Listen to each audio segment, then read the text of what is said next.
Hello, everybody. Welcome to the Menil. Thank you so much for being here tonight. My name is Theodore Bale. I'm Assistant Director of Public Programs here at the museum, and I would like to start by expressing our deep gratitude to Marion Barthelme for its family members for their generous support, which makes this annual lectureship possible.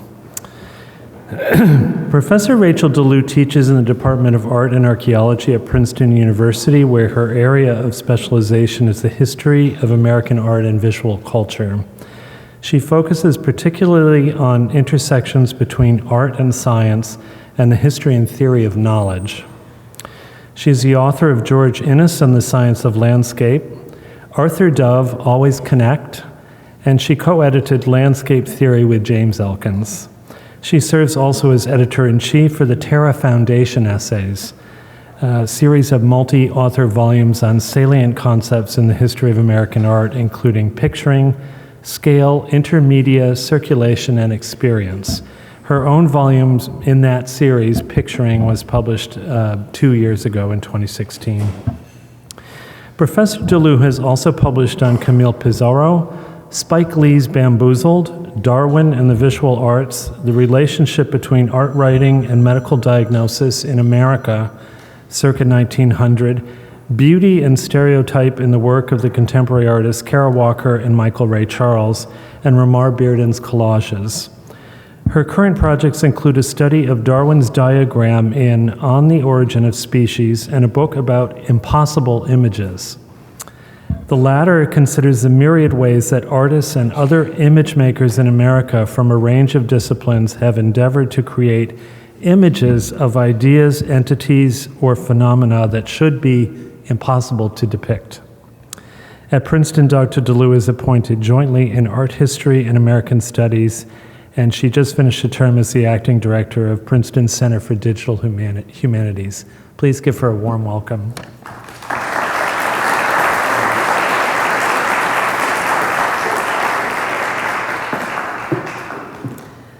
Good evening. Can everyone hear me okay?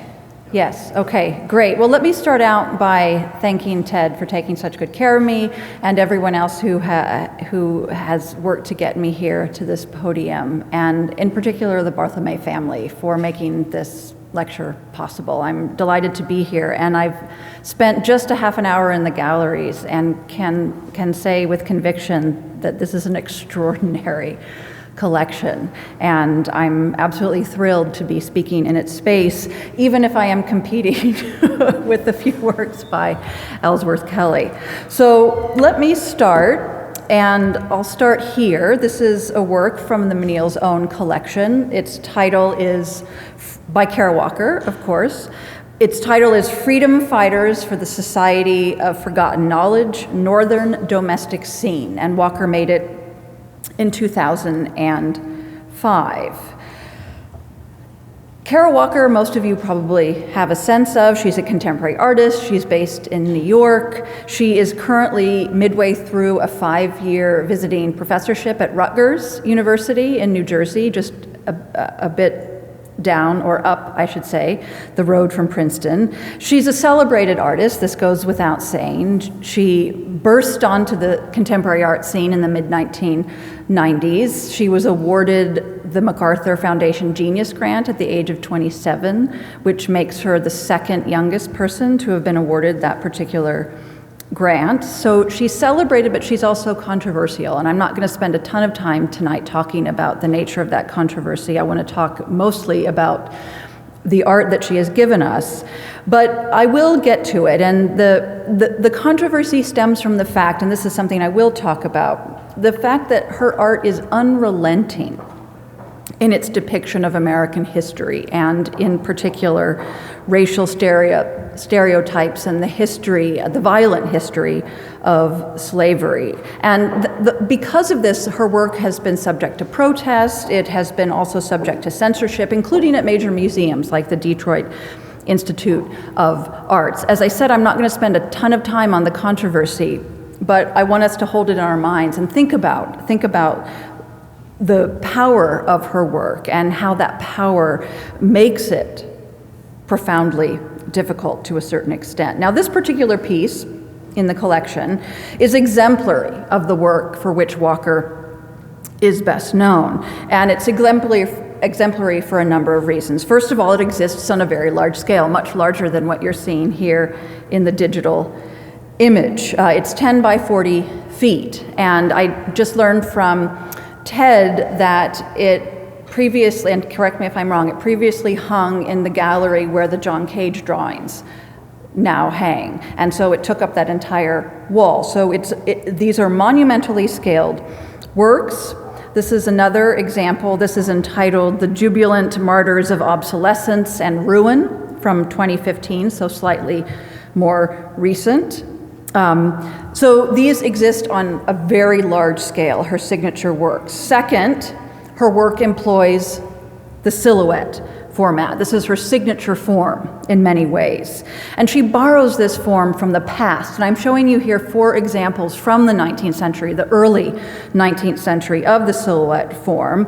And in the 19th century, prior to the invention of photography in 1839, this was one of the major or most prominent ways in which middle and upper middle class Americans had their portrait taken.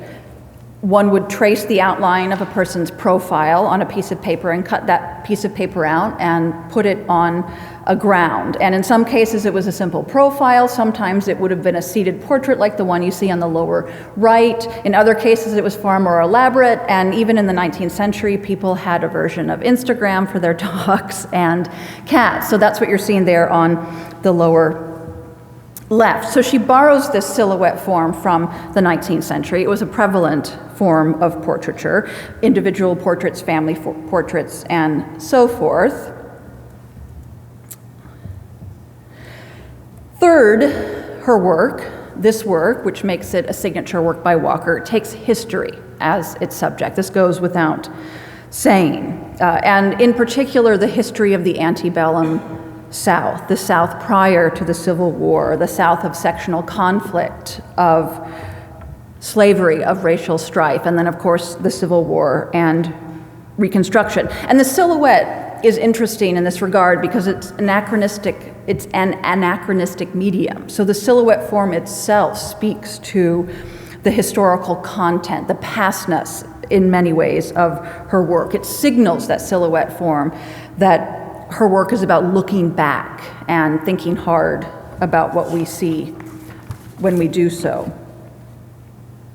Fourth, a work like this delivers history, and this is perhaps the most important point, in a wholly unexpected manner. It goes without saying, I think, that Walker, in a work like this one, is not offering the viewer a straightforward or textbook view of the past. She rather gives us the past, the South, slavery, sectional conflict, the Civil War, in the form of what you might call a hallucinatory nightmare. So in this work, for example, which suggests, the title is interesting, and her titles, as many of you know already, are important. The title, Freedom Fighters for the Society of Forgotten Knowledge, Northern Domestic Scene. The title suggests, at least on the face of it, that what we might be seeing is the recreation or recollection of a historical event, the gathering of an abolitionist society of some sort in the North. But of course she gives us anything but this, anything but a kind of documentary reconstruction of the real. She gives us, and I'm going to go through the image from left to right, she gives us a bent-over female figure who conjures a spectral creature that takes the form, we think, it's hard to tell, of fleshless skin. She conjures a man hard at work grinding out a pile of what could be a flesh-like substance from a mill. A young girl decapitating herself adjacent to an uncaring man who nonchalantly pops a bit of food into his mouth rather than come to her aid. Women hang from the ceiling, they spear fleshy masses, they kneel and drink and eat from pails. Cooks shove human bodies and body parts into flaming hot ovens. This is a horror show, to say the least. And we see the same thing over and over again in Kara Walker's work. This is an installation that debuted early-ish in her career in 1999, entitled The Emancipation Approximation. Not proclamation, but approximation. And it was installed at the Carnegie Museum of Art in Pittsburgh, Pennsylvania for that year's Carnegie International Art Exhibition. And what you're seeing here is the work installed on the mezzanine level of the gallery, and she has scattered here silhouetted figures cut from black and white paper across a series of white and in some cases, across a series of gray and in some cases white grounds. And the content, as with much of her work, almost all of it, is immediately recognizable, although in a disturbing way. We immediately recognize this as a Southern setting because we're given what we associate as or think of as Southern types. We're given an evocation of what we might imagine a plantation to look like: hoop skirts, mammy kerchiefs, cattails, a toad, swamps. But as with freedom fighters, the figures, once we get beyond a kind of surface recognition, they diverge from the real, from the documentary. They even diverge from the types or the stereotypes of the South with which we are conversant. These are grotesque figures. Many of them are hybrids of the human and the animal: little girls with animal tails, men with the feathers of a rooster, women sprouting wings, swans sprouting human heads. And these figures engage in acts that are disturbing, to say the least. They're lascivious, they're murderous, and in some cases simply inexplicable. In this scene, a young boy wields a knife-like branch over a baby that he kicks back and forth with another male figure. A little girl stomps on what is either a stillborn fetus or the afterbirth of a newly born infant who stands and cries, looking up at his or her mother, while that mother, still pregnant, it seems, looks down and points, and a young boy with too many limbs falls from the sky. This is not sanguine and happy content. Here a kneeling woman attends, that's my word for it, attends to an unmistakable George Washington, who uses the bent body of a young man as a stool. And in this one, a young woman in a stand of swamp grass and cattails tosses a decapitated head at a leaping toad. So we have here history, yes, but also no, not really. In works like these, Walker is simultaneously riffing on the past, but creating something wholly and vilely new in the present. And this work can be especially shocking because when one first encounters it, at least this is my experience and the experience of many people who have written about her work, one doesn't necessarily know what one is in for. One doesn't expect to see that when one walks into the gallery. But things do look slightly off. We can't quite make out what we see, so we come close and we peer. We produce a sense of intimacy with the work, and we see something wholly other than a happy portrait of a family member or a friend. And the shock of that scene and realizing in front of a Kara Walker work is analogous, or I should say embodied, by the wonderful book that's actually on view in the far gallery here right now, and I encourage you to see it if you have a chance. That shock of seeing and realizing is embodied by the surprise, or analogous to the surprise that Walker generates when she pairs in this book images of chattel slavery and the format of a children's pop-up book. So what you have here is a leather-bound book. It has, I think, around 27 pages. The pages are about 9 by 8 inches. And she has illustrated a story that she herself wrote with these pop-up figures. And the story reads like an excerpt of a larger story of a young black woman with only the initial N, who was recently freed by way of the Civil War. She's suffered terrible abuse at the hands of her master, and she dreams of returning to Africa to find her people and where her brown skin will be inconsequential. Instead, the narrative goes, she finds herself floating on a ship with no crew, no destination, no food. The people on the boat with her think she is insane, and this is a very autobiographical work, I should say. And in the story, they ponder whether or not to throw her overboard, but they decide to keep her around in case they get hungry and might need to eat her to survive. This is another image from the book, and I'll show you a series of them. This is one of the opening images that shows the plantation from whence she came. This is another.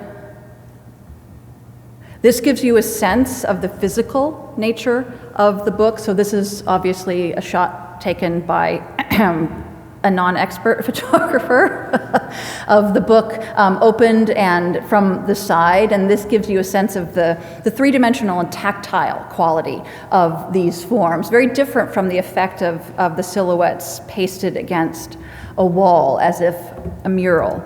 And here's another shot, and I should say that the person or people who installed the book in the gallery down the hall did an extraordinary job lighting the thing, because one of the points of the pop-up book in Kara Walker's hands is to double and triple the shadow effect of the work. So you have the pop-up silhouettes that themselves are a type of shadow, and the light plays. These are incredibly delicately cut, almost as if laser cut forms, and so the play of light and shadow is dynamic and complex, and you can see that in the installation down the hall. Walker's work entails an unexpected and shocking contradictory confrontation with the ugliness, the brutality, and the violence of history. It gives us, in a sense, the real rather than the mythic, the lived experience of individuals rather than storied tales of generals and battles and presidents, the things that wind up in the history book, along with a few stories of former slaves, always with a happy ending. Think Frederick Douglass, Harriet Tubman, Sojourner Truth. And so what she does in works like these, and this one about which I'll speak in a moment, she points to, directly and profoundly, she points to the trauma, what she believes to be, and what many historians agree, is the trauma that lies at the very origin of the United States, that is part of its DNA. The fundamental, essential, ineluctable role played by racism and white supremacy in the formulation and implementation of American politics, civic and political structures in the years following the American Revolution.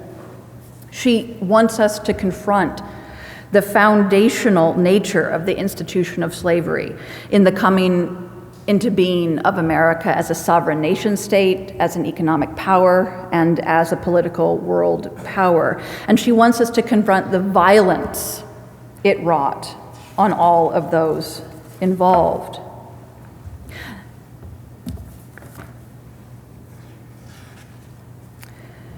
So Walker undertakes in her work to rewrite history, one might say, by telling it in a wholly unprecedented manner, or endeavoring to present it anew as a form not just of revisionism, but as of re-narration, re-representation, almost as if she's writing history itself again. This is another example, and I'm going to walk through a few of the series, prints from the series. This is one of 15 prints from an extraordinary series entitled Harper's Pictorial History of the Civil War, Annotated.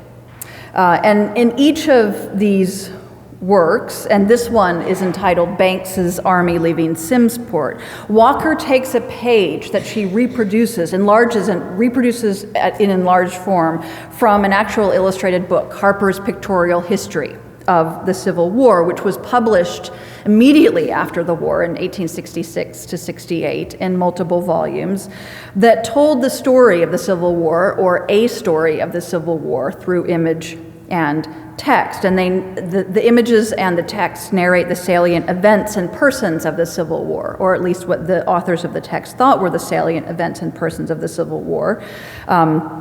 So she takes an image from these deluxe volumes, and to each she adds silhouette forms, bodies or body parts rendered in the form of a black silhouette. So here is the image from Harper's Pictorial History of the Civil War that she has annotated, to use her word. And this is what it winds up looking like. So she's extracted wholesale that image from the 19th century volume, and on top of it she has laid two silhouettes. On the right here, the form of a man striding, it looks like vigorously, even with an edge of panic, with an arm reaching out in front of him, in a gesture that calls to mind the sowing of seeds. And he's dragging an empty sack, what looks like an empty sack, behind him, which may be the sack that contained the seeds. It also looks quite a lot like the sacks that were used by enslaved people to harvest cotton. At the left, and this is a little bit harder to make out, and this is why Walker's images, A, take time, and B, surprise us over time and disturb us even more and more as we look. Here, a little bit harder to discern, is another silhouetted form. The silhouetted form of a severed arm leaking blood. Maybe it's the second arm of the striding man, because we can only see one, after all. And maybe that means that sack dragged behind him is not a sack, but the blood that flows from the open wound. And that hand on that severed limb is still animate, because it reaches up as if to beg for help or food from the horse that seems in turn to sniff the palm of the hand as it begs. And there's an interesting manner in which both of these silhouettes are made to interact contradictorily with the space behind them, because the striding man makes those regimented lines of mustering troops turn into furrows in a field. There's a logic, a sense to this, even though it is, of course, nonsense, even perverse in its juxtaposition. Other images in this series follow this pattern. Like I said, there are 15. This is the crest of Pine Mountain, where General Polk fell. And the image in Harper's, here it is. The image from Harper's is the site where the Confederate General Leonidas Polk was killed by cannon fire while defending an outpost on one of several peaks in a mountain range in northern Georgia during the Atlanta campaign.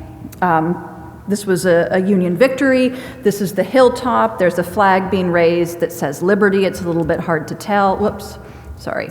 This is what Walker does with it. She annotates it by adding a full-figured woman who appears to be nude save for a kerchief tied around her head. She's raising her arm and opening her palm to the sky as a small boy wielding what looks to be a very sharp axe follows close on her heels. This is another example from this series. This is Confederate prisoners being conducted from Jonesboro to Atlanta. And the titles that she uses come from the actual captions that you can see here on the Harper's illustration. So Confederate prisoners being conducted from Jonesboro to Atlanta. And here, one more, exodus of Confederates from Atlanta. What Walker has undertaken to do in this series of prints, it's indicated really by the title that she uses to describe it, Harper's Pictorial History of the Civil War, annotated. And we should have in mind, or I should suggest that you have in mind, the title of the Menil Collection work, Society of Forgotten Knowledge. These titles are not incidental. The title Society of Forgotten Knowledge refers to something that has been left behind. And here, annotation refers to something that needs to be added, perhaps, because it too has been left behind. So what Walker does here is give us, in a literal sense, the history of the Civil War by way of the Harper's illustration, and also by way of evoking how that history is often written as a series of military engagements, victories, and defeats. Think of the Civil War buff that you might know, and no offense if you are a Civil War buff. Are you reenacting slave auctions? No. Are you reenacting whippings? No. You're reenacting battles, engagements, political proclamations, and treaties. So she gives us the history of the Civil War that is often written as a series of battles, military engagements, victories, and defeats. And she annotates it. She affixes to this history a troubling one, a far more disturbing history, one that has been hidden. Even now in the 21st century, much of it remains hidden. One of lust, violence, degradation, hatred, brutality, and monstrous deeds. One that Harper's had absolutely no interest in illustrating in its pages. And this is a little bit of comic relief, although it's not super funny. This is a coloring book page my daughter came home with around Thanksgiving time. And I put it in here in part to suggest that in saying that certain histories are still not told, I really mean that. This is my daughter's sole encounter, and we're talking about the Princeton public school system, right? We're in a blue state. It's a town full of liberal professors.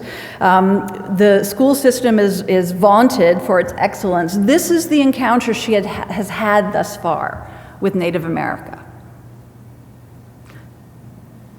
I don't think I need to explain it, right? I feel like I need to form a committee and be that parent.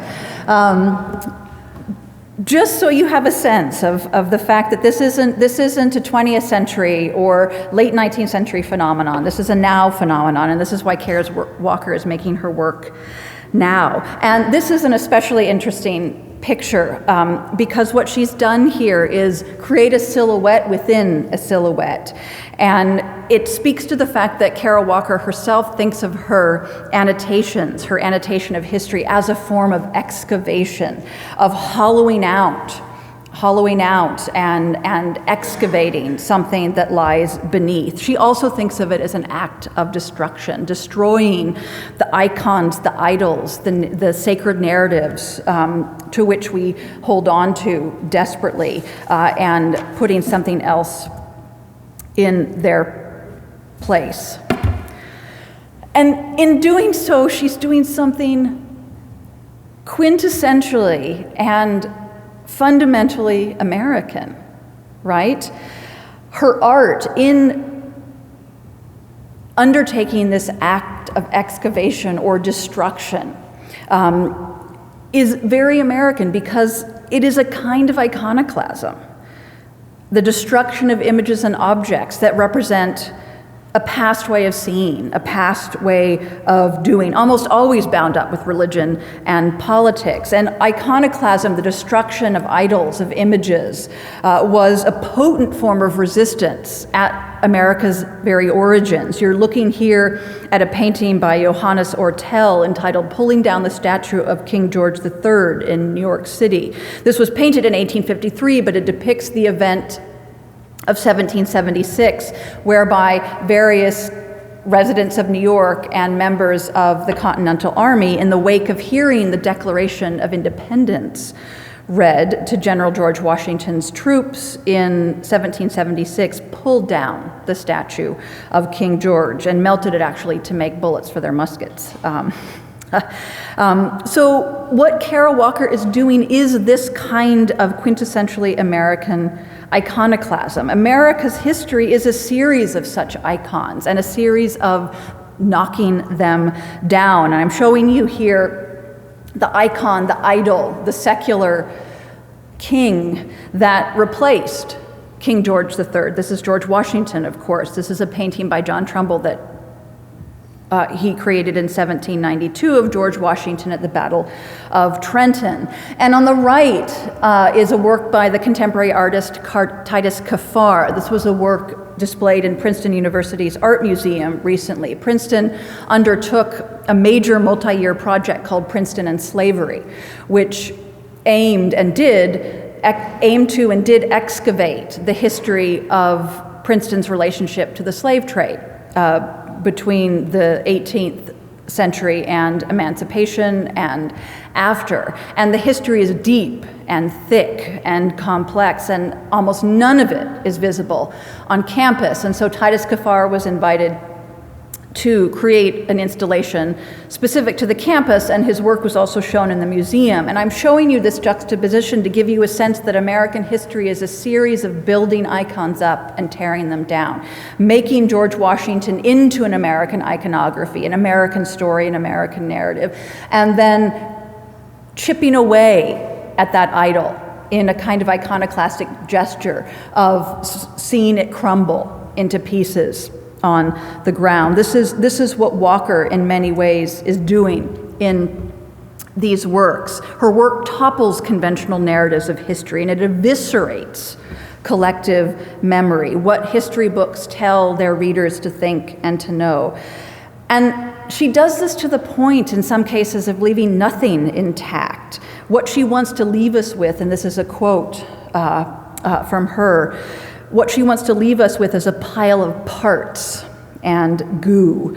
And this pile of parts and goo is her way of retelling history, of refashioning historical memory, by fabricating fantastical scenes, not showing the real, but making the real even worse, we might imagine, than it was, or maybe not. Maybe reminding us that the real of America's history was just as bad as it looks in her hallucinatory horror show. She plays on the idea of historical reenactment, but she takes it to the nth degree and acts things that we think are too fantastical ever to have happened, ever to have existed.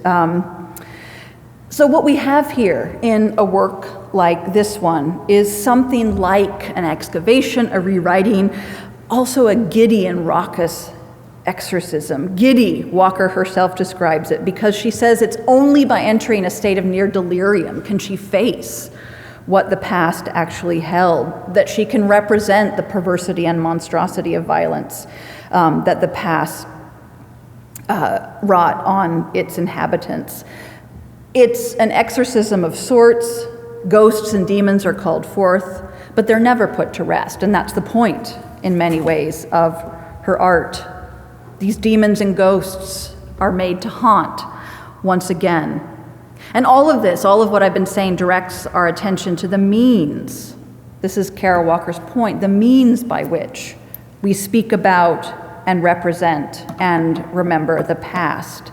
And she asks the question, can history ever be truly, accurately, comprehensively told? So she wants history to be more like the real. But she also asks the question, is it possible to represent, to conjure the past in a way that it is legible and understandable to us in the present?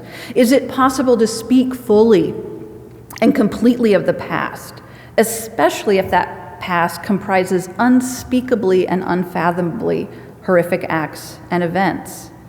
She also asks the question, and this may be the question she raises in all of her art, is the past ever really past? Can one truly distinguish, draw an absolute line or boundary between the then and the now? Can the history she depicts or conjures ever really be done and gone? And her answer, of course, is a resounding no, never. Not at all. Walker has said many times she's interested in how the past is never past, how the legacy of slavery, the legacy of all past histories, continue to act in the present, and how racism, what we like to think of as dead and buried, is ever present and lurking. And I'm going to read a quote from her that encapsulates encapsulates what I've just said. She says, in my art, I want to try and uncover the often subtle and uncomfortable ways racism and racist and sexist stereotypes influence and script our everyday lives, even when we don't see or know it. We are all working so hard to change people's attitudes about race, but it is like handling a wet eel. That brings us back to the idea of parts and goo. It is like handling a wet eel. Something slimy always wriggles free. And this is exactly, I think, the point, or one of the chief points, of her recent monumental installation in New York, called A Subtlety, or by its full title, A Subtlety, or The Marvelous Sugar Baby, an homage to the unpaid and overworked artisans who have refined our sweet tastes from the cane field to the kitchens of the New World on the occasion of the demolition of the Domino Sugar refining plant, 2014. Here's a photograph of it. This is a monumentally scaled, it's 35 feet tall and 75 feet long, woman sphinx made of blocks of polystyrene coated with sugar. She's wearing an Aunt Jemima-like kerchief and earrings, and she is housed, as the title suggests, in a warehouse built in 1927 by the Domino Sugar Company on the bank of the East River in Williamsburg, Brooklyn.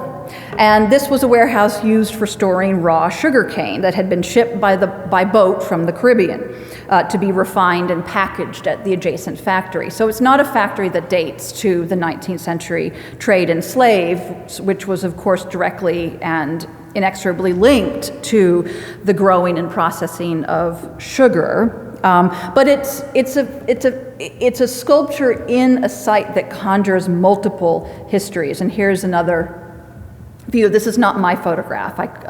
When I went, there were dozens and dozens of people milling around, some of them taking highly inappropriate selfies.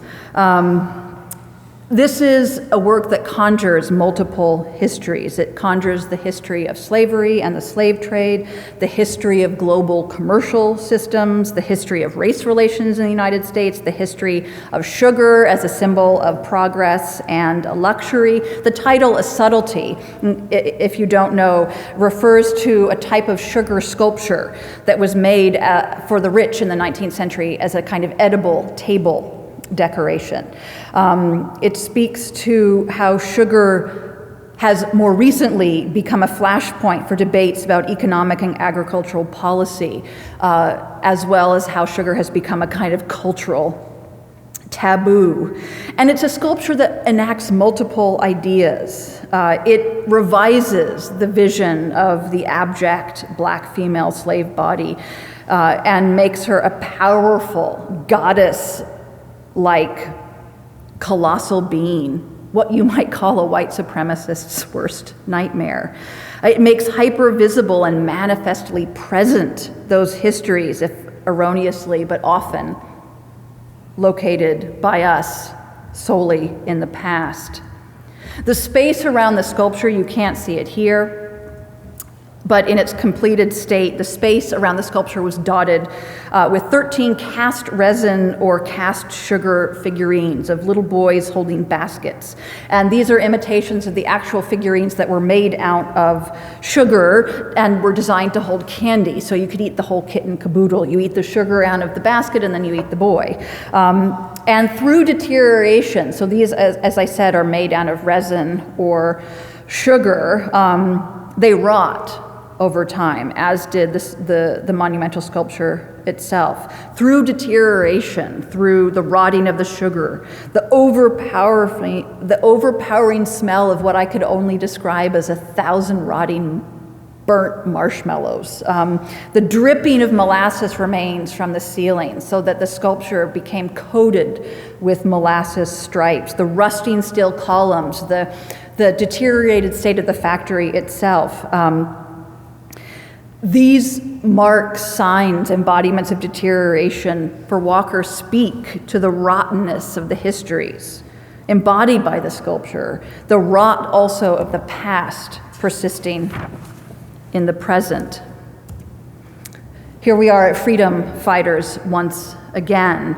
I mentioned at the outset of my remarks that Walker's art has generated some controversy, and I said I wasn't going to dwell on this, but it's worth talking about. And this controversy has ranged from discomfort on the part of viewers, including perhaps some of you in the audience. This is not easy stuff to look at, and it's not easy stuff to figure out how to talk about with a group full of strangers like yourselves, no offense. But one has to think a lot about how one speaks about this work. But it ranges from discomfort to forceful commendation and censorship on the part of others. And it's not too difficult to figure out what some of the problem is. She's resurrecting and recirculating, revivifying, in a sense, vile racial stereotypes.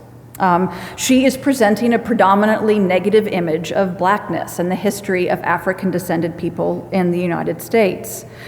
She is also doing this for, at least she was in the 1990s and early aughts when she came into prominence as an artist. She was also doing it for mostly white audiences, and in particular European audiences who caught onto her work earlier than Americans did. And many critics found this for many critics, this suggested that what she was producing was a kind of modern day version of minstrelsy performance. Betye Zar, another prominent African-American artist, wrote that she was pandering to a minstrel. She pandered to white audiences with a minstrel performance dishing out unmediated stereotypes to whites. The idea being that what Walker was doing was giving audiences the license to enjoy, to derive pleasure from, to delight in things that are politically and culturally taboo.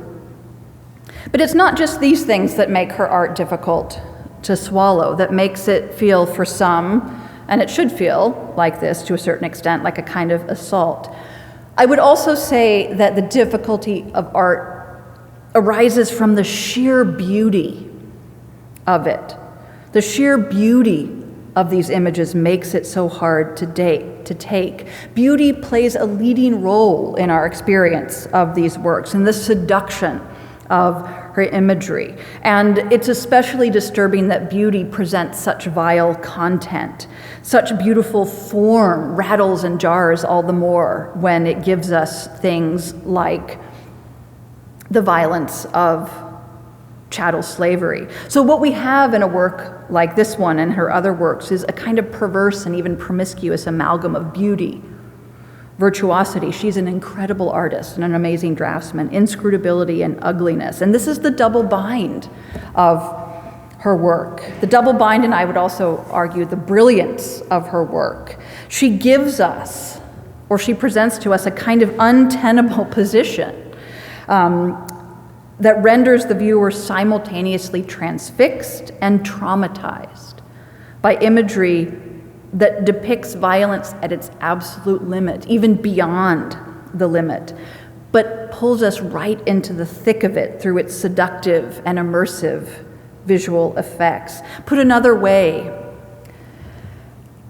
our shudder, the shudder that this work provokes, comes close on the heel of a swoon. And the fact that these works are beautiful, that they problematically and maybe against our will make us want to look, is compounded and abetted by the fact that they are immersive, that they surround us, that we become part of them and complicit in them. Many critics have noticed how her installations, often in a literal kind of surround sound manner, compel participation. They write us as viewers into their histories and their narratives. So we are confronting images, but we're also engaging in their physical and material space. She involves us materially by involving us in, literally in a sense, in the scenes that she conjures, making us a kind of constitutive part. And when she projects light on a wall, and that light reflects off our bodies as we walk through the room, we are even more complicit in what she shows. So these works are beautiful, they're immersive, and they're vile. And it runs the risk, a work like this one. These work runs the risk, critics have said, not just of revivifying and recirculating despicable images and ideas, but they run the risk of flattening, reducing, confining history to a single narrative. Not the narrative of the Civil War as a glorious battle fought among white men, but another equally narrow narrative. A narrative that suggests that the history of race in America, the history of people descended from African America, is only a history of violence and trauma, only a history of slavery. So there's a way in which the flat forms of her pictures are figurative traps, much as slavery trapped those subjects literally and materially. It's Black History Month right now, and it's interesting to think about the criticism of Kara Walker's work in light of the fact that it is Black History Month. Because what if we called Black History Month Slavery and Racism Month? That wouldn't fly. And so what critics are saying is that these are pictures that reduce Black history to a flattened experience of paralysis, of trauma, of violence. What she's doing, they say, is smashing individuality, agency, personhood, resistance into flat and lifeless shapes. And so there's a way to say that her unabashed appropriation of the silhouette form, of caricature and stereotype, her revivification and recirculation of it, her promiscuous yet powerful reconstruction of history is both the solution and a problem. And I think she knows this. And I think for her, that's exactly, or at least part exactly, the point. And by way of explanation and on my way to concluding, I want to show you some very recent work, her most recent work that was exhibited at Sycamore Jenkins in the fall of last year, the fall of 2017. And then I'm going to read you something she wrote to accompany that exhibition to give you a sense of the fact that she knows exactly what she's doing, and she doesn't want things to be easy. She doesn't want things to be neat. She wants to provoke, and she wants to make people angry, and she wants to make people cry, because I think for her that's the only way one can go forward. So I'm showing you here, this is a large scale, 70 by 120 inches. This is a large scale drawings with oil stick on paper. This is entitled Brand X, Slave Market Painting. And it's interesting to think about this, if for no other reason, but as a work by Kara Walker that's not rendered only in black or white. Color looms large here, and that's new, and it can feel radical for Walker's work. This is also a work that isn't just black and white, but evokes a much larger global context for slavery, that of the Caribbean. There's a volcano in the distance. There are palm trees.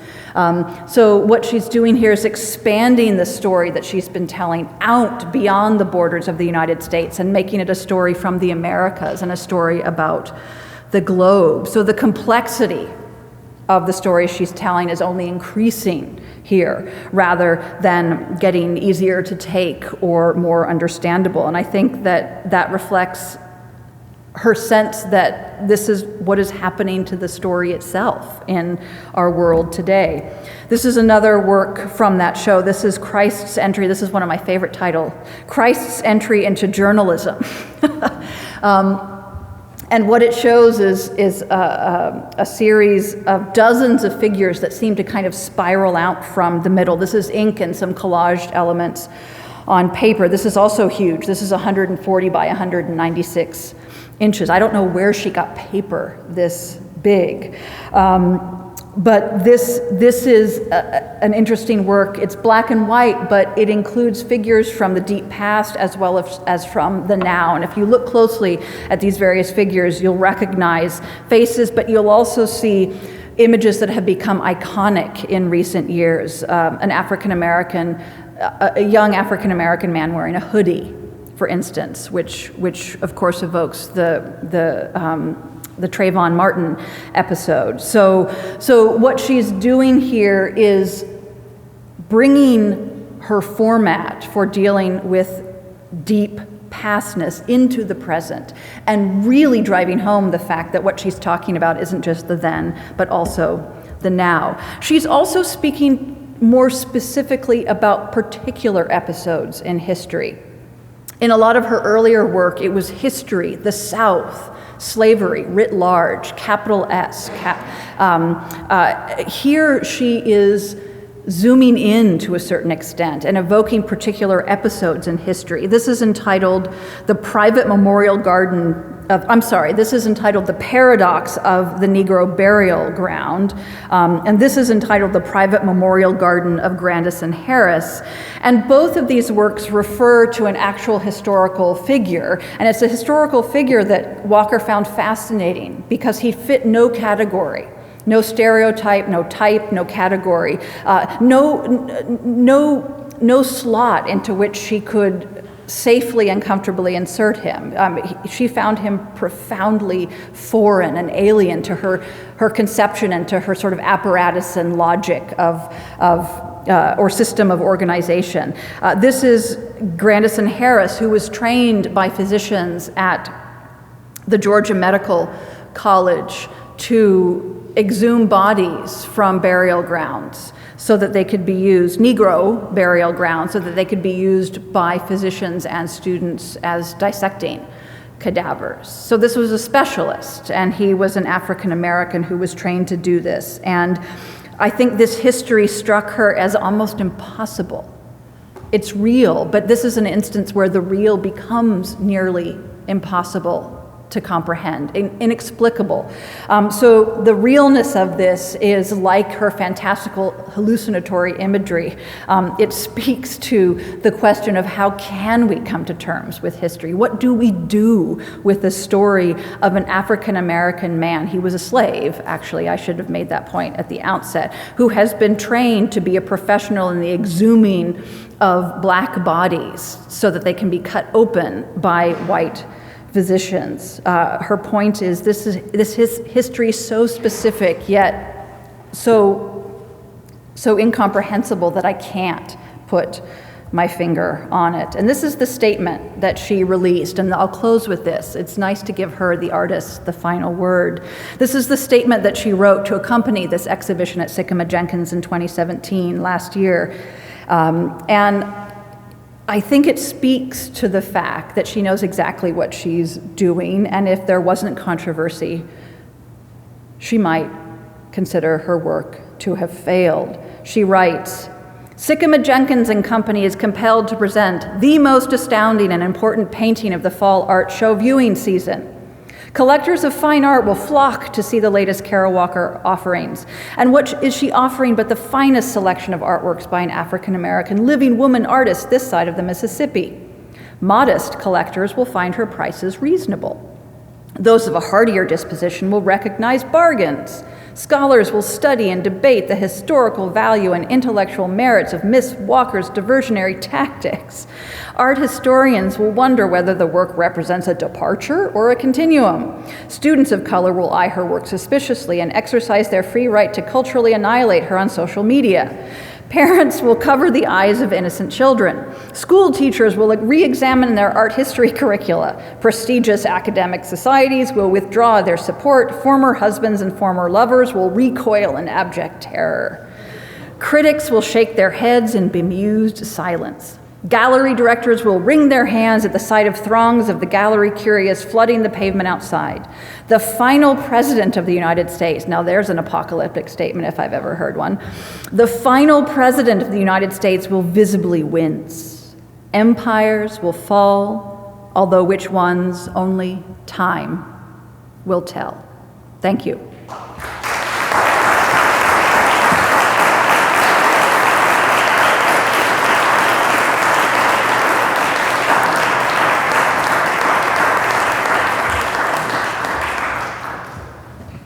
Now, I'm not sure if questions and answers are a part of this, but I'm delighted to take questions and provide answers if I can for any of you who have queries. And I have a mic here, so.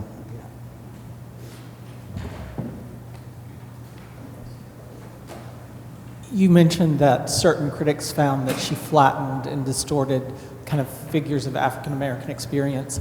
And I could only think there was a recent documentary about James Baldwin, and the most haunting thing he says is, the story of the Negro in America is the story of America, and it is not a pretty story. And as a white person, when I first heard it, I recoiled. But I wonder, is she simply seeing in the same way that James Baldwin saw what it's like to live as a black person in a white supremacist society? I think in many ways, yes. And I think, Toni Morrison has written about this too, and Toni Morrison has an utterly unique and extraordinary and unmatchable droll wit. And what Toni Morrison says is, we've known about this problem for a long time. But there are some other people out there in the world who might need to be informed about it. So I think one of the things that Walker is doing, it's not simply that she's wanting to bring to light histories that don't usually get told, but she is wanting to bring to light the fact that some of these histories and experiences and forms of violence, many people have been living with them habitually and familiarly for years and years and years. And it's not news to a huge percentage of America's population. So for her, it's a bringing to light, but also a showing of something that many, many people, African Americans, have been seeing for years. So it's, and I think, her work is too complex to reduce to an us-them, black-white kind of logic. But I think she is speaking in many ways autobiographically in the way that Baldwin was in making a statement like the history of the Negro is the history of America. It's just some people have been aware of it and have lived it, and others not so much. And to those others, it has been utterly invisible. So there's a way in which the immersive quality of her installations is an attempt to compel something like the lived experience of populations that have, whose lived experience has yet to be acknowledged in the way she wants it to. That's a very long answer to your question, which could have just simply been yes. Thank you. There have to be more questions, otherwise I assume you all agree with every single thing I said and we can all go home. Yes? I just wanted to quickly ask about your inclusion of Titus Kaphar in this lecture. Obviously their work has commonalities re-examining American art history, but can you elaborate on that? Sure. Let me just go back to that so we have a visual. There. Okay, so what you're seeing on the right is, as I said, a work by Titus Kaphar, and it's a plywood structure into which has been carved and burnt a quasi-silhouette of George Washington mounted on his horse. And as you can see, the body of the horse and the body of George Washington are incomplete. There are bubbles of glass inserted into some of the sections of the horse, and some of these bubbles of glass have been placed on the floor in front of the work. And it's a really interesting work. It was also interesting to see our museum staff try to get people to not touch those balls of glass. I understand that there's been a similar problem with the Mona Hatoum bench in the other room.